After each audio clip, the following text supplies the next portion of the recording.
All right, now y'all know what time it is if you've been keeping up with us. It's time for our favorite segment, the Game of the Week. We're finally going to pick the biggest games of Week 9, starting with, of course, our Game of the Week. Isaac, why don't you tell the folks what our Game of the Week is? Folks, our Game of the Week is going to be 8th-ranked LSU traveling to College Station, Texas to Kyle Field on Saturday night at 7:30 to face 14th-ranked Texas A&M. Oh, yeah.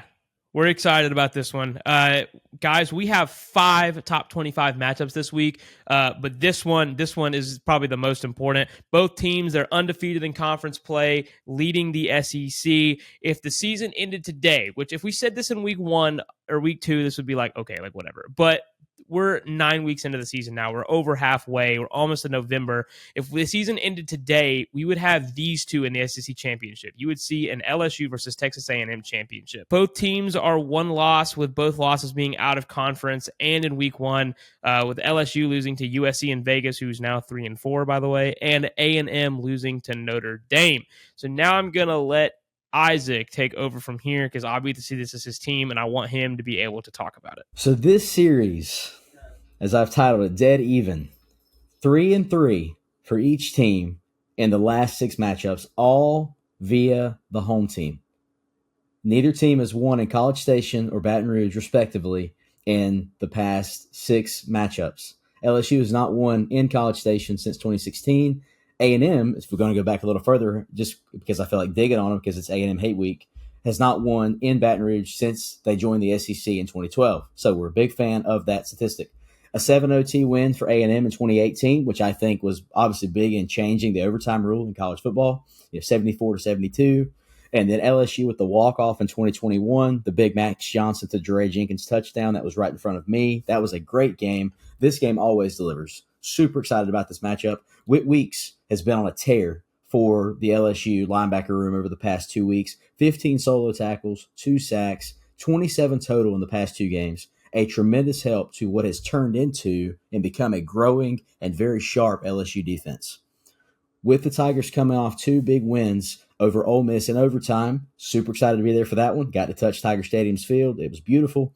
And a big win over Arkansas, which, by the way, we were 3-point favorites in and won by 24. Did not expect that one. This is their last game before the bye week on November 2nd, before the Alabama game on November 9th. Can LSU avoid letting this be a trap game and win in College Station for the first time since 2016?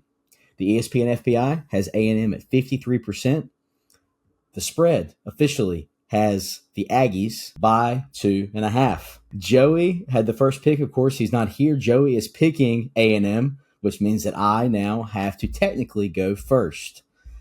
Obviously, guys, I've got the Tigers. This will be a close game. I like LSU on Saturday night. This will not come easy, and if I get it wrong, so be it. But it's a rivalry game. I'm not picking against the guys. I've got LSU to cover. I like them by a field goal, maybe a touchdown, but it's a 1-score game. It'll be close.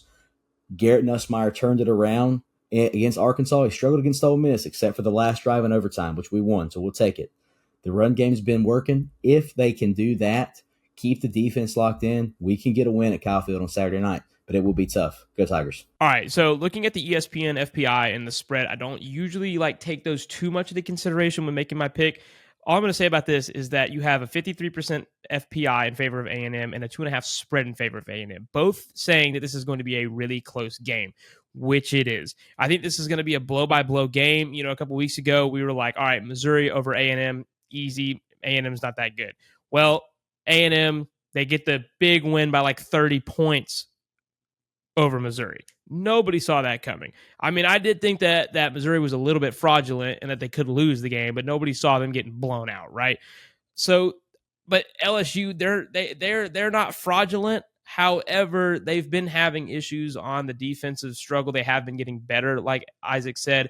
Offense has also been struggling. They struggled against a lackluster Ole Miss defense, who they also have a better defense this year, but still, they had to win it in overtime. Man, give me A&M in this one, and let me tell you why. I'm going to go with A&M only because it's in College Station. Once again, this is going to be a close game. I think that A&M will probably win it by 1. LSU definitely can win this game. This is not an unwinnable game for them, of course, but it is going to be blow by blow, and Garrett Nussmeier is going to have to come out and win extremely well. If you look at the quarterback comparison here. Garrett Nussmeier has way better stats, but it's because Connor Weigman was out for a couple weeks. Connor Weigman, we didn't know if he was going to play against Missouri, and then he comes out and, of course, gets the huge win over Missouri, leading the Aggies to the 30-point win. So far, he's gotten 718 yards, 3 touchdowns, and 4 interceptions. Just in that game, though, Connor Weigman, he went 18 for 22 and 276 yards. So we'll see how this one goes. Obviously, the defense has been playing really well at A&M, so this one's going to be a tough game for LSU, in my opinion, especially with it being on the road. Give me the Aggies by 3.